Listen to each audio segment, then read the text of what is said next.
all, I just love skiing. Like, so much. There's nothing in the world that brings me more joy, ever.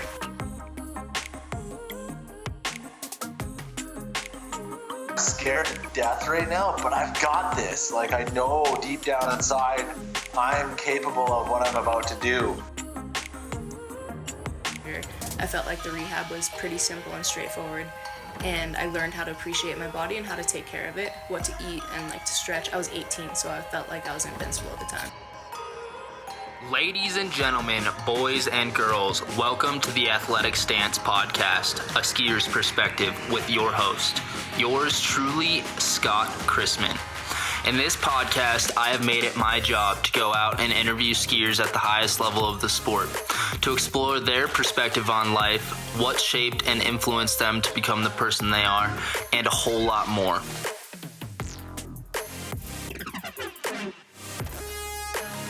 First, let's take a look at our sponsors, because without them, none of this is possible. Our first sponsor is Northwest Tech. If you haven't heard of them yet, you're missing out. They hand make customizable 3-layer outerwear to order in the Pacific Northwest. And that means you know that it keeps you warm, dry, and looking unique while you're sending it around the mountain. They've been generous enough to give me a coupon code for my listeners. Use the code AOS75 to get $75 off any custom piece of outerwear. Their site is in the show notes. This episode is brought to you by POC. POC makes the best helmets, goggles, and protective wear out there. They've been dedicated to protecting athletes since day one, and I wouldn't wear a different helmet, goggle, back pad, or hip pads. With their spin technology and VPD system, there are no other products on the market that are like it. Definitely go and check out POCsports.com and protect yourself today.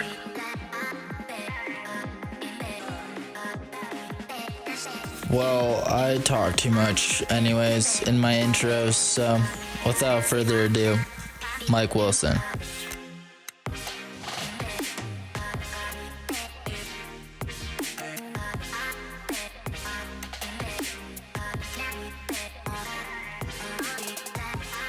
Yeah, I think that's actually one of my favorite things about living in Bermuda is the fact that, like, when I go skiing, I don't have to like wait for it to get cold for a month or two first. I just show up and there's snow on the ground. Yeah, for real. Play soccer until you hear there's snow somewhere. And is there good surfing out there?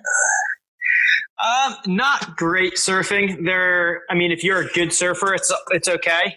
But for the most part, our whole island is wrapped in reef. So the reef breaks up most of the surf. And It's also, we're kind of on the top of like a fucking pylon or something in the middle of the ocean.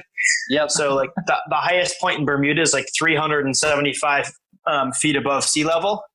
But if you go like a quarter mile past like the sea mount that we're on is basically like a pylon. So we've got the whole country's only 20 square miles. But if you go off North Shore, like off the South Shore, it only goes maybe a half mile offshore before it drops away. But off North Shore, it can go like 8 to 10 miles. But as soon as you drop off like the reef platform there, it drops away to like 15 to 20,000 feet deep. So there's really nothing to push water up and create good waves to begin with. Yep.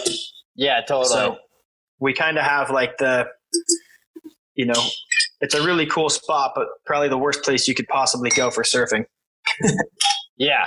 Are you a scuba diver? I wouldn't say that. I mean, I got certified for scuba diving about a little over a year ago. But I haven't done it since I did the class. I did it probably 3 or 4 times before I did the class, and then I was like, I could get into this. Mostly, I wanted to get into it to go spearfishing and shoot invasive species. So in Bermuda, they're pretty like strict as to what you can shoot. But invasive species, they're kind of like you can shoot anything you want, like however you want. So normally if you're spearfishing, everything has to be done free diving. So you're not allowed to scuba. And with lionfish, which is the kind of biggest pest and invasive species we have here, they're like, please scuba dive and just kill as many of them as you can. So I learned to do it so I'd be able to kill lionfish and try to be good. But the problem is that I just never end up having other people to dive with. Gotcha. Down in Belize, those things freaking, they're so bad. Lionfish, they're all over the place. Oh, everywhere. I mean, they haven't gotten as bad here because I would guess just because there's not really much else around Bermuda. But like most of the Caribbean where it's shallower and there are a lot of other islands around, there's a lot more different fish down there. Like we have a ton of fish in Bermuda, but there's nowhere for them to go. They're not going to, like, smaller fish aren't going to go out in the open ocean because, I think the closest major landmass to us is Cape Hatteras, North Carolina, at just over 650 miles away. So that's a lot of open ocean for a small fish to try to cross, Oh yeah. So basically, if you're a small fish and you're born in Bermuda, you're going to spend your life here. But so it took a while for lionfish to even make their way up here.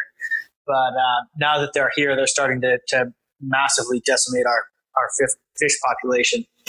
Yeah.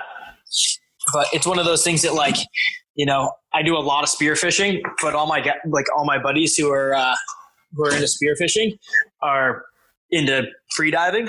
So, and part of the rule is that if you're out spearfishing, it's illegal to have a scuba tank on the boat. Gotcha. So, like, if we're going out on a lionfish mission, we're going out to only shoot lionfish.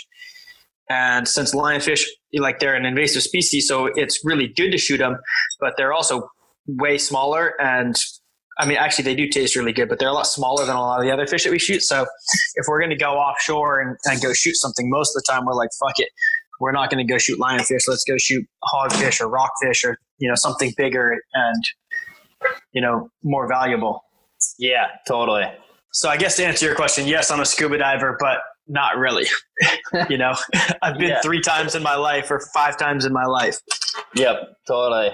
Well, maybe if I make it down there, we can go out together and shoot some lionfish together. Yeah, dude, absolutely. Yeah, I've got probably 150 dives, maybe a little bit more than that. Oh, sick. Something like that. Yeah, I did it because my girlfriend is a diver and her dad's pretty into it. He does a couple trips a year over to Indonesia. Sweet. And so he normally spends I think 6 weeks in the fall and like a month in the spring every year in Indonesia diving. And so I learned to dive so I'd be able to do it with him. But I have a feeling that he he's certified for nitrox and rebreathers and all sorts of stuff like that. And, he knows what he's doing and he's made thousands of dives. So I'm still like, yeah, now I can go out, technically I can go out diving with him, but that's that'd be like me, putting skis on my feet for the first time and being like, hey, I'm going to go hang out with top pros. Yeah, totally. Doesn't really work that way. No, I mean, it can, but it's not, not quite. You feel a little out of place, I guess. I mean, I'd feel fine, but I would just feel bad that he's wasting his time, to hang out with me rather than enjoying a technical dive, what he wants to do, Yeah, totally. Man, for me, I've gone in crazy wrecks in Guam and in Chuuk out in Micronesia. Seen skulls and femurs from Japanese from World War II. I've been around freaking massive warheads and all that. That was fun, but my favorite dives are 30 feet, 40 feet and above. When you still have the color, when where pretty much most of the life is, and yeah, all that's fun. But see, I think that's why I free dive to 85 or 90 feet pretty comfortably. Yeah. So I can go down to about 100 feet. I can spend, 10 or 15 seconds at 85 or 90 feet, but I can go down and spend a minute at 65 or 70 feet quite comfortably. Dang. You know? Okay. Yep. So like for me, I'm only certified to scuba dive to 80 feet. And again, like most of the stuff in Bermuda is only 20 to 40 feet deep. There's a decent amount of spearfishing that's 40 to 50, 60 feet deep. But for the most part, there's not much that I'm going out to that's deeper than 60 feet, at least in the country I live in. So I'm kind of like, do I need to go scuba diving when I can free dive, the majority of the country? Yeah, totally. I would like to go, dive other places, but I just haven't had the chance yet. Yeah, totally. Actually, that's not true. I did, I free dived it instead of scuba diving it because, again, Silfra isn't super deep. It's only like 65 feet deep. But in Iceland, there's a really cool crack called Silfra in the Thingvellir National Park. And it's between the North American and European tectonic plates. Okay. So you go down and it's freezing cold water. It's literally, 33 degrees. Yep. But the clarity is absolutely incredible. Like you can see probably 100, 150 yards, like crystal clear underwater there. Yeah. Cause it's cold enough, and the water's clean enough. And like, it's, all the water coming in has been filtered through, volcanic rock. It's like super, super clear water and beautiful. And that was the one other spot that I thought it would have been fun to scuba dive. But again, I ended up free diving it because I was like, whatever. Like, there's nothing that I can see here with a scuba tank that I can't see just by free diving and swimming around. Totally. And then free diving limits the amount of time that you have to spend in the freezing cold water. Were you guys, if you're free diving, or you were in a wetsuit or what? Yeah, we were in 7 mil wetsuits with gloves, booties, hoods. Pretty much everything. You're trying to cover as much of your body as possible. Yep. Even when you jump in and like just, a tiny bit of your face is showing, it immediately goes numb in like 2 seconds. Yeah. So it's pretty cold, but it's really beautiful down there because there's this really bright green algae that lives there. And then there's one type of fish, a little minnow, that lives in there. And other than that, there's nothing else. So there's nothing suspended in the water. Yeah, totally.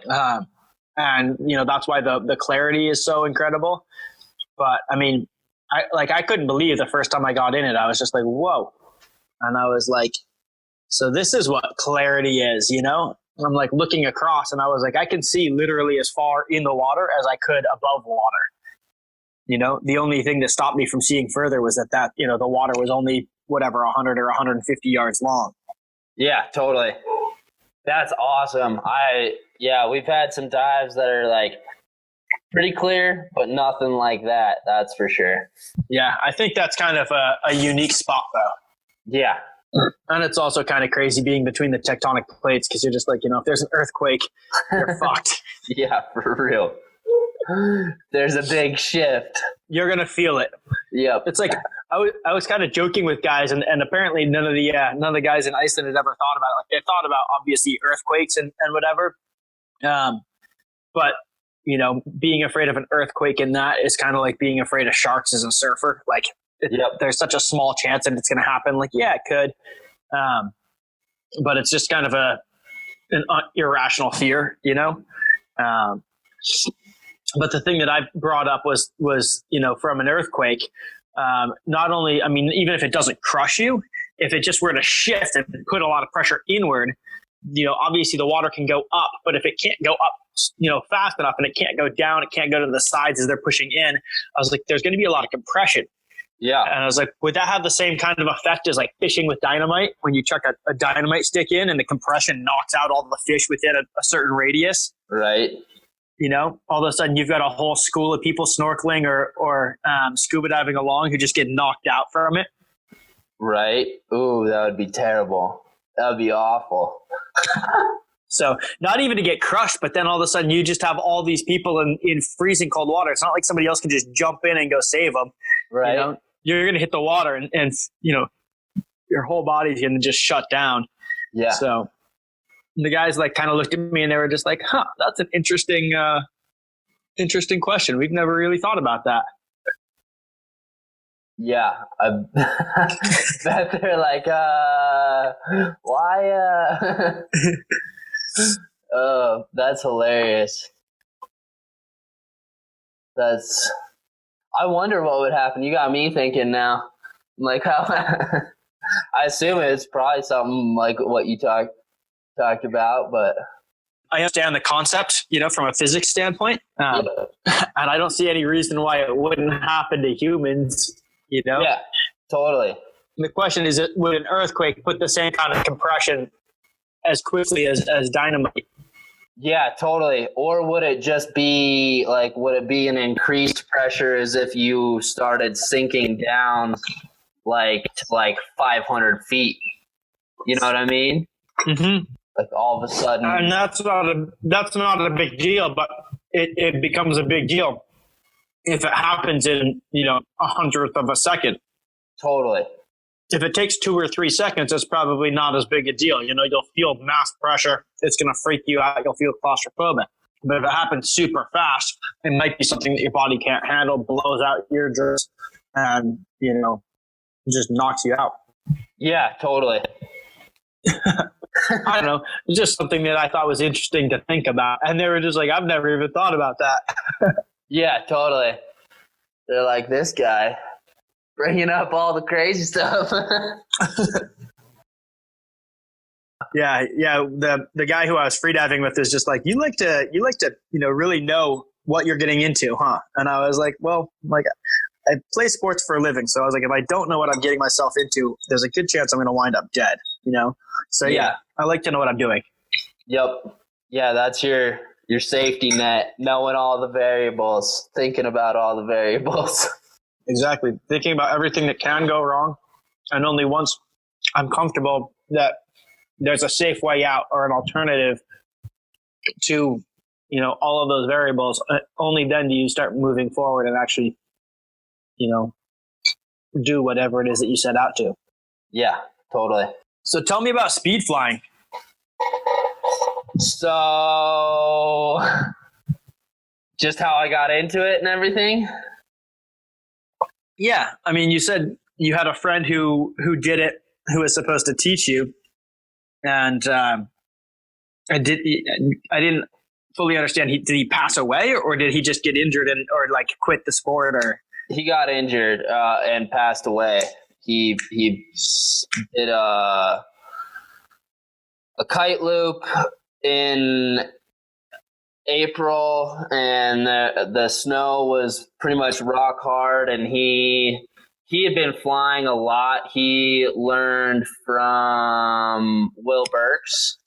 Okay. Out in Sun Valley, and so he was on a new kite, a new wing. I'm pretty sure it was a 7.5 or an 8, something that was really small, really small, tiny, and did a barrel roll and wasn't able to slow his rotation and decided to go into another one, and just wasn't.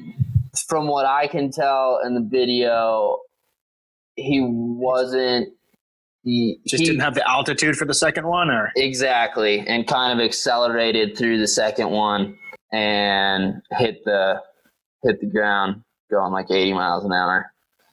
It was not a soft landing. So I went up there. He started a kids camp with his brother up in Sun Valley called Progression Camps. And I went up there in August. He passed away in April. I went up there in August, spent time with the family, did a bunch of groundwork with his brother. His brother is also a speed flyer, really good speed flyer. And, kited for hours and hours. And then he ended up, his brother was selling a kite or a wing, and I grabbed that and the harness from him and kind of ended up keeping myself out here in Crested Butte on some pretty mellow hills for a while. Barely getting 5-10 feet off the ground, just getting used to the kite being above me And then finally linked up with a guy out here that does speed flying. He helped me a couple times on some mellow hills, and then got maybe 15 flights in last winter. Tore my ACL in February, which was a bummer. Dude, that was crazy. I'll send you the video afterwards. I did a 270 onto a down flat down rail. Kind of missed the rail, getting the rail right under the center of my feet by about 2 inches. So I was putting it on my hip, and when I put it on my hip, I was sliding off the end of the rail, and the tail of my ski got caught in between the plywood and the support for the rail.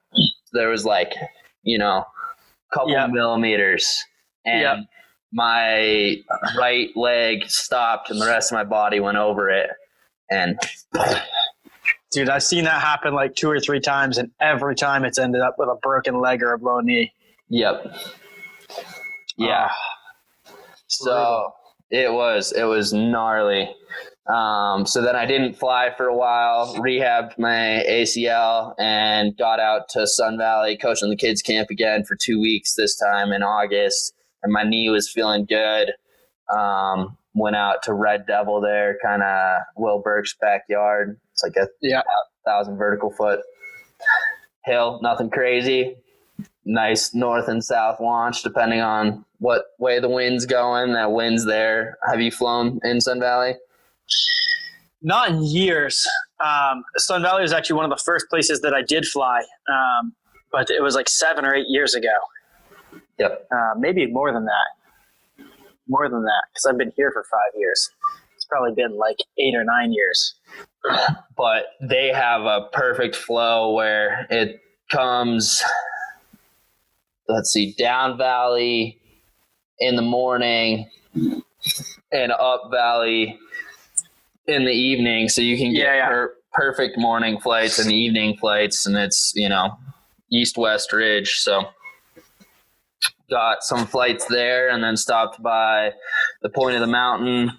And plus there's a bunch of other places around there that have, you've got a lot of big mountains that don't have tons of trees on them. So there's a lot of other good sites up there too. Yeah, totally. Yeah, I think I'll probably spend my summer up there next summer. Jordan's brother. What is the kids camp? Is it like it's not a speed flying camp for kids. No, it's called progression camps. It's we'll take them skateboarding. We'll play ball games like soccer, stuff like that. And then we also we'll take them cliff jumping out at Magic Reservoir there. It's pretty awesome. Some of them are sending 50-foot cliffs and stuff with us. They're 13 or less. They're sending these awesome massive cliffs. It's basically what you or I would have wanted when we were kids for a summer camp. Yeah, so basically you're getting paid to hang out with a bunch of little badasses. Exactly, teaching them standing backflips and all sorts of stuff. It's awesome. That's rad. One of the more fun jobs I've ever had, that's for sure. Do you do much skiing anymore? A bit. I didn't get to ride this past year because I have a contract for a TV show that I started in like a year ago.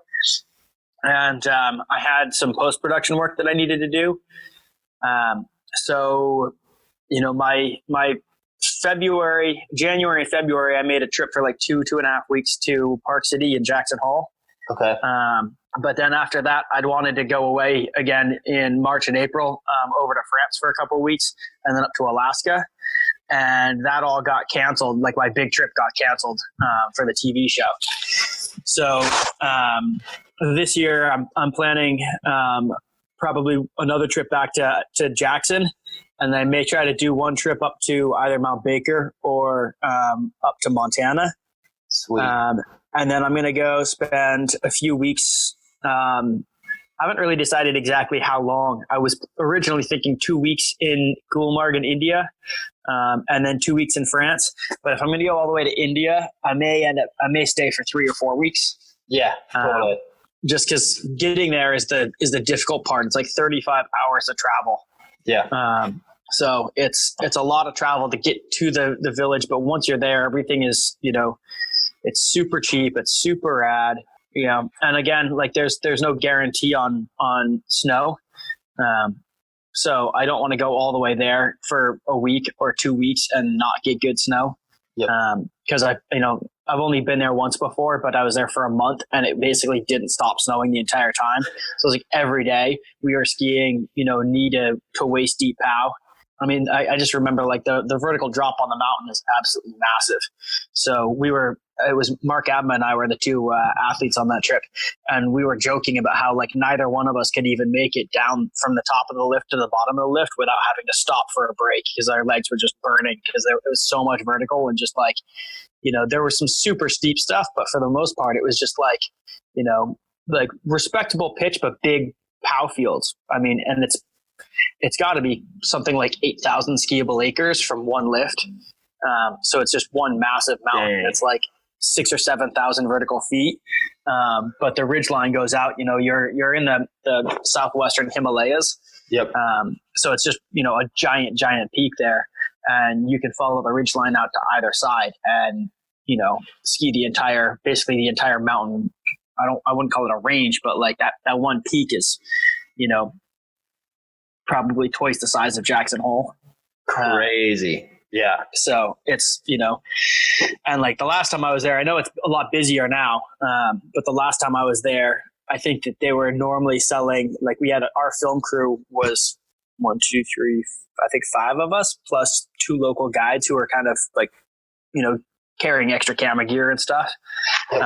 So we were 7, and I think I would be surprised if there were more than 3 people other than us on the mountain on any given day for the whole month. And it was just like incredible POW. So that's why I'm like, I got food poisoning and ended up, not, getting along with a lot of the crew that we were with. I wanted to go ski gnarly lines and hit big stuff, and those guys all wanted to hit mini golf stuff. And I was just like, dude, we're in some of the biggest mountains in the world. Let's go fucking ski, Yeah. But other than that, like the quality of the snow and the terrain was some of the best that I've ever skied. So that's why I want to go back. Yeah, totally. You going to be going there for your TV show? Just kind of. No, just for fun. I'm done skiing in movies that, kind of sucked the soul out of the sport for me for a few years. And, I mean, yeah, I don't really have a whole lot of interest in being in movies anymore, especially after working with Matchstick for as many years as I did. I just, I didn't see eye to eye with those guys, and they just made the last couple of years I was in their movie, it just wasn't fun at all. And, so I still love to ski, but I don't want to do it as a job. So, when I do work skiing, it's because I'm shooting an ad or a TV show that requires skiing. And I still ski at a level that I still ski a few months a year, and I ride at a level that I can do whatever I want still. Yeah. But yeah. I don't know. I just don't want to be a professional skier in the traditional sense of the word. I don't want to be the guy who works 9 months of the year skiing to shoot a 3-minute movie segment. Taxing for sure. And when you don't have, like, I'm sure since you've started your TV show and everything, now you have creative control, and creative control is like really what allows your imagination to run wild. And like, I'm sure you have people above you and everything since you're shooting for someone. But, one thing, like, I've kind of become more of like a self-producer, and like, like I get the filmer and I'm like, hey, I have this idea. Let's try this. And then, you get to create something in your imagination and then execute on it versus having someone else kind of playing the imagination part for you. I don't know. That's kind of true about like some of the stuff that I shoot on my own, like the viral videos and stuff, the rope swings and cliff diving and stuff. But like when I'm actually out working, I have very little say in what I'm doing. Okay.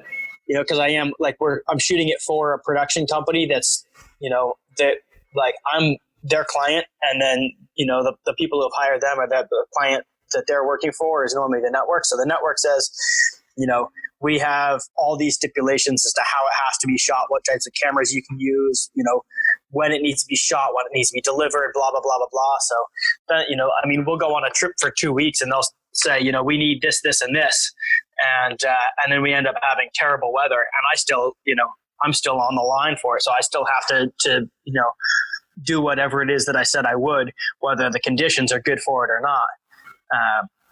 So there are times you got to kind of pick your battle and decide to go out and ski on a mediocre day because you're not sure if you're going to have the perfect day for it in the time frame that you're going to have. Yeah. But that said, it's still work. It's still, the same thing, people telling me what to do and it's not all about just going out and having fun and riding. But at the same time, I did it, with Matchstick and skiing in other movies. I was normally skiing for 9 or 10 months a year. 8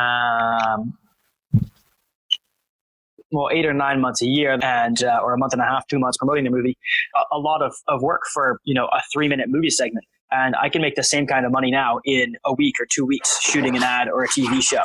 So it's like when I go to work, yeah, it sucks, buckle down and do it and, do whatever other people say. But the other good part is that I don't just have to ski, most of my work these days is flying parachutes because for some reason in advertising, parachutes are super hot. Everybody it's kind of insane, but almost every phone call I get when people want to hire me to do stunts for them, they're like, so we know that you fly parachutes. Do you fly those wingsuits too? Can you fly those? And I'm like, yeah, I've been flying them for 10 years. They're like, perfect. So this is what we're thinking, or they'll come to me and say, well, what can we do with the wingsuit? Can we do this? Can we do that? Or can you give us ideas for something that would be cool that hasn't been done? So it's fun because it keeps me from focusing 100% on skiing, and now I get to, I get to paddle whitewater. I get to fly parachutes and speed wings and, skydive and base jump and as well as ski for a living. So it's a nice mixture that I've got now, but I wouldn't say that I have necessarily more control than when I was skiing. It's just that when I'm working, it's for a shorter period of time on a specific project. Yeah, totally. What's your TV show about? Can you talk about it can you? Yeah. So we shot it about a year ago, a little over a year ago, in Iceland. The TV show is called Extreme Crossings. And the concept of the show is essentially a human-powered crossing of a country or continent or a landmass or whatever. So the first season that we shot was shot in Iceland. And basically, I was given 30 days to circumnavigate Iceland. So I had 30 days to cover 1,000 miles, all human-powered. And I was allowed to bring whatever I wanted for equipment. So I had a fat tire, full suspension mountain bike. I had a pack raft. I had speed wings, paraglider. I had kite skiing, kites, and ski and snowboard. I had ice climbing tools.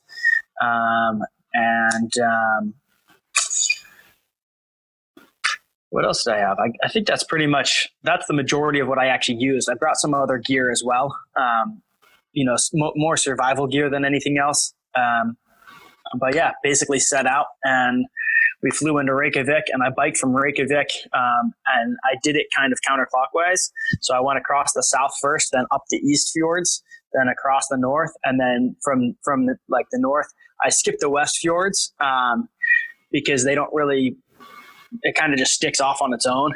So there's no reason to go out just to have to come back. So if I'd gotten way ahead, like I thought I was going to, I would have loved to get out there and explore the West Fjords. Yep. But I ended up running into quite a few issues with just wind and weather and equipment. And the biggest issue, to be honest, was the camera crew was just having issues with batteries dying so fast in the cold. So yeah. we would hike out for 2 hours onto something where I was shooting they would come out for a 2-hour hike to shoot a specific kind of crux in my trip, and I'd get to a spot where I had to ice climb up something, or I had to, go, base jump off a cliff or speed fly down, whatever it was. And we'd get up there and they'd be like, all right, we've got, well, that battery's dead and that battery's dead. And they're like, so we're going to just turn the camera on, press record, and you're going to go. And I'm like, all right, cool. So it just was, it ended up being a nightmare because we were having tons and tons of technical issues. Yeah, other than that, it was a very fun project to work on.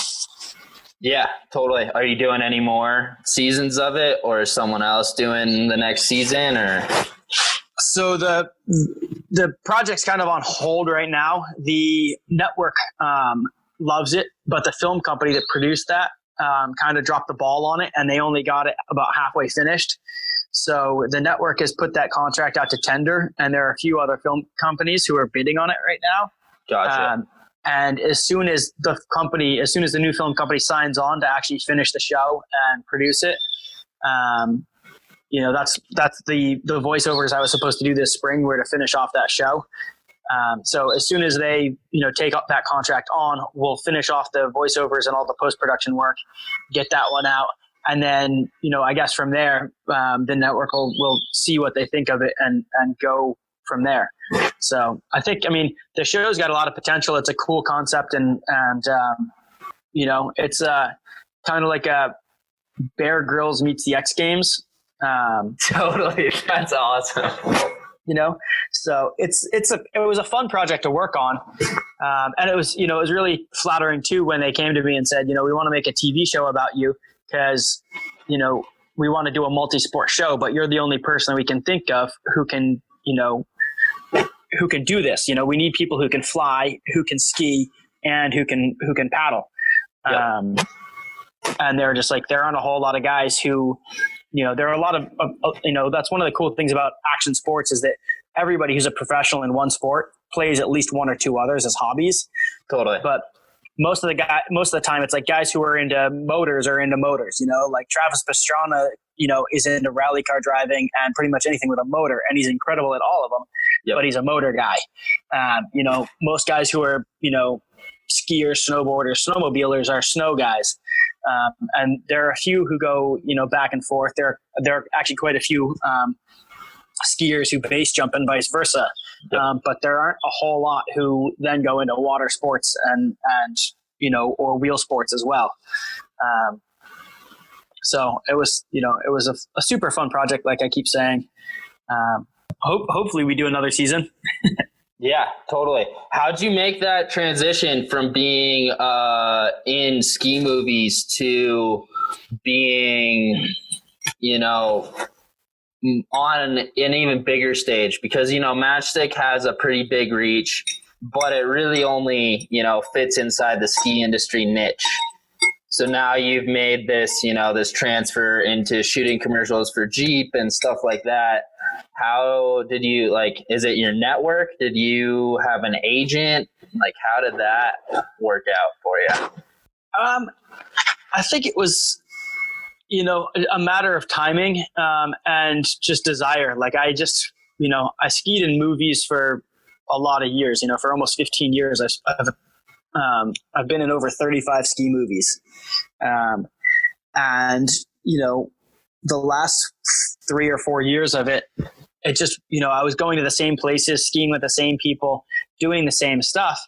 And it was starting to become kind of monotonous and boring. And I kind of was looking around and I was like, where's my skiing going from here? What can I do that helps advance me or helps push skiing? And, I didn't really know what else to do. As far as skiing went, I felt like I was being held back by the film companies that I was working with, and they weren't on the same page as me. They didn't want the same things out of their athletes and in their movie that I wanted to do. Matchstick and I, for a lot of years, butted heads, and they wanted me to be the next Mark Abma and, be a little backcountry jumper guy and ski low angle stuff and hit mini golf. And, I've always been, into big jumps and big airs. And so it was always frustrating for me because those guys were like, yeah, we want you to go on this trip. And I'm like, cool, let's go, let's go spend 8 days building a jump that's 20 feet tall and 150 feet long. And, and they're like, yeah, but that still only gets you, 1 or 2 shots in the movie, where ABMA can get, 4 shots a day in the movie by doing switch 5s or 360s off 20-foot cliffs. Yep. And to me, I was just like, yeah, like he's definitely more efficient than I am, but do people really want to watch, 360s off of those cliffs?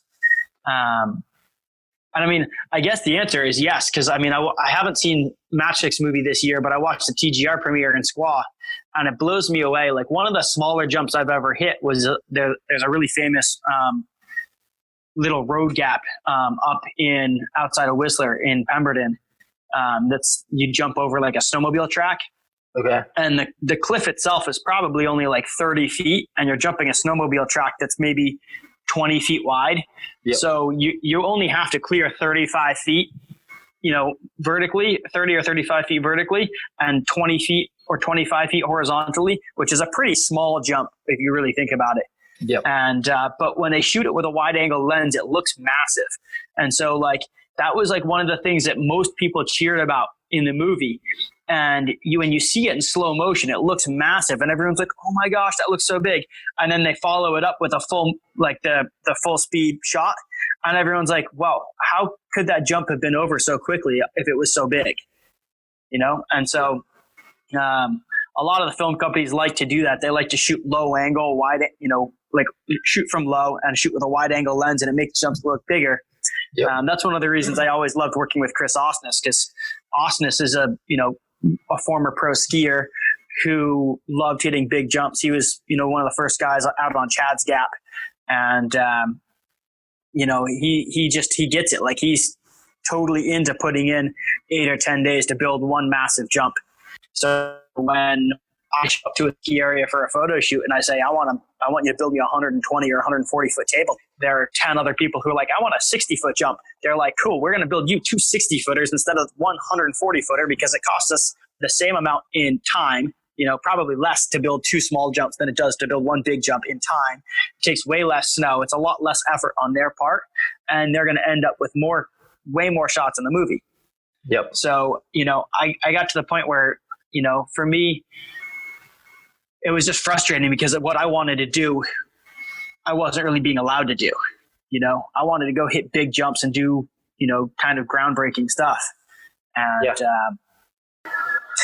how did you still have that thirst for, hitting big jumps when, you undershot that 185 footer or whatever it was, and like overshooting Chad's Gap by massive amounts? Like, where does that drive come from?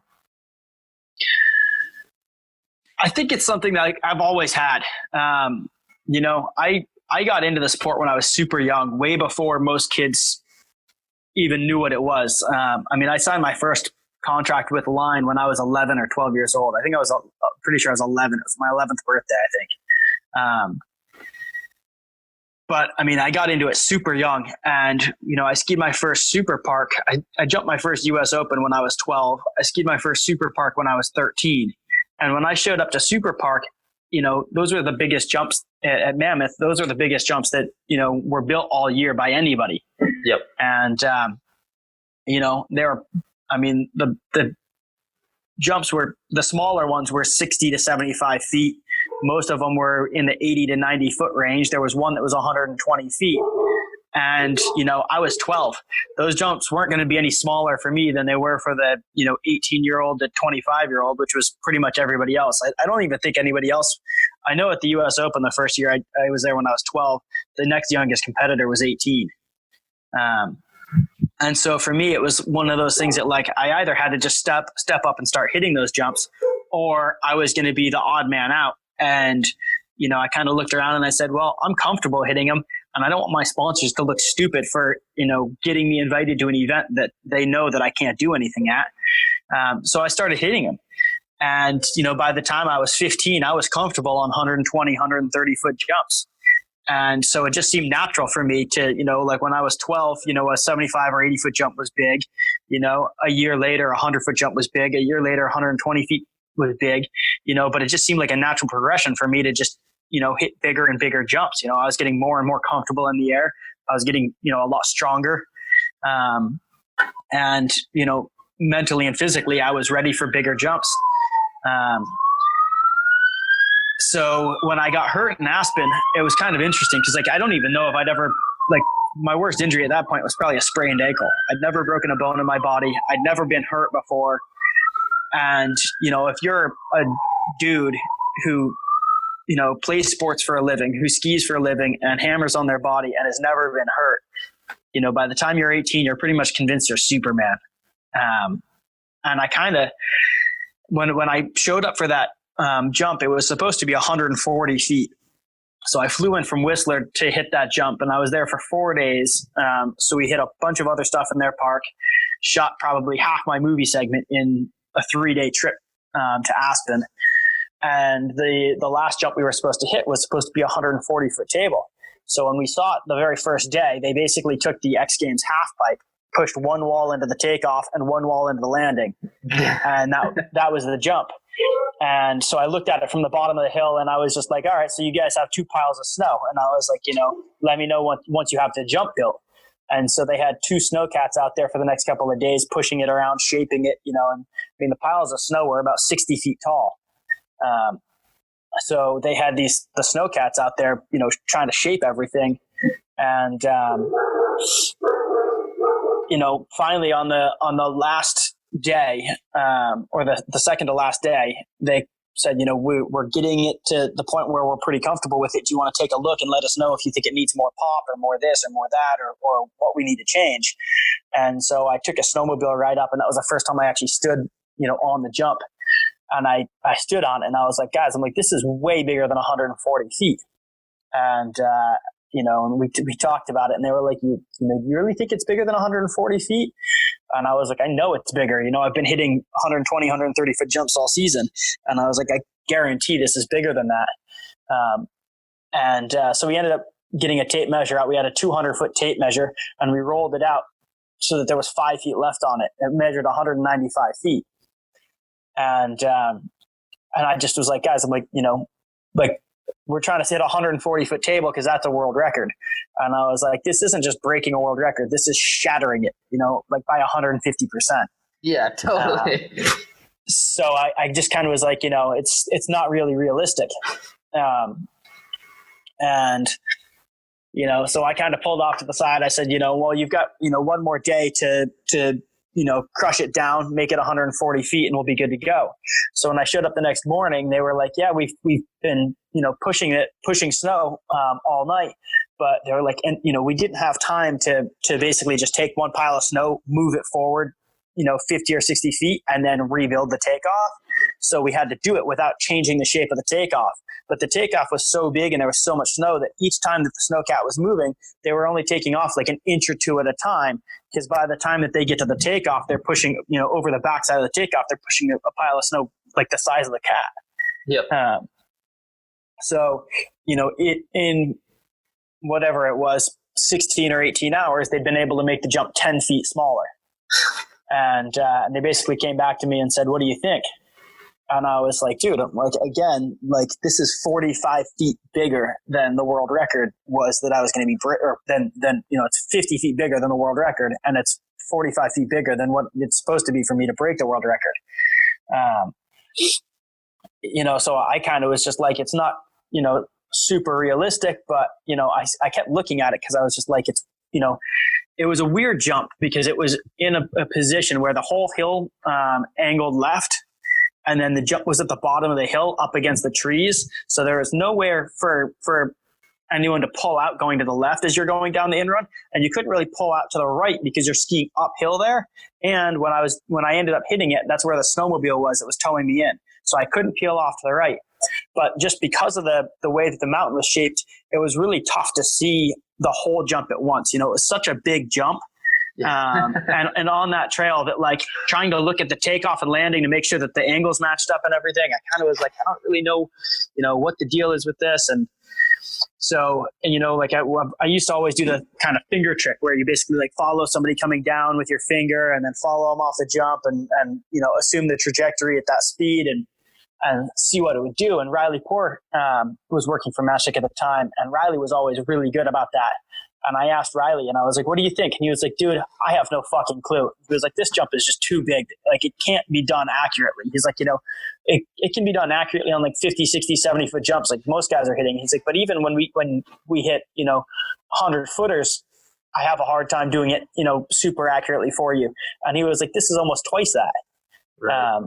And so he was just like, I don't really know. And so I kind of decided that I wasn't going to hit it. And then Steve Winter came over to me and he just said, look, you don't have to hit it, and nobody's going to blame you if you don't. But, Aspen's put, 4 days, building this jump for you, and over $40,000 worth of cap time and diesel and, whatever, it's cost them over 40 grand to build this feature for you. If you don't hit it, it's going to be really hard for us to convince other people to build jumps for you. Like I was saying earlier, when we go to shoots, a lot of guys want to hit 60 to 70 foot jumps, and 80 foot jumps. There aren't a whole lot of guys who want to hit 120, 140 foot jumps with me. So the ski areas always like to build smaller ones. So he was like, we convinced Aspen to build you this huge jump, but it's going to be really hard for us to convince other people if they know that, Aspen built this huge jump and went through all the costs and then never got anything out of it. Yep.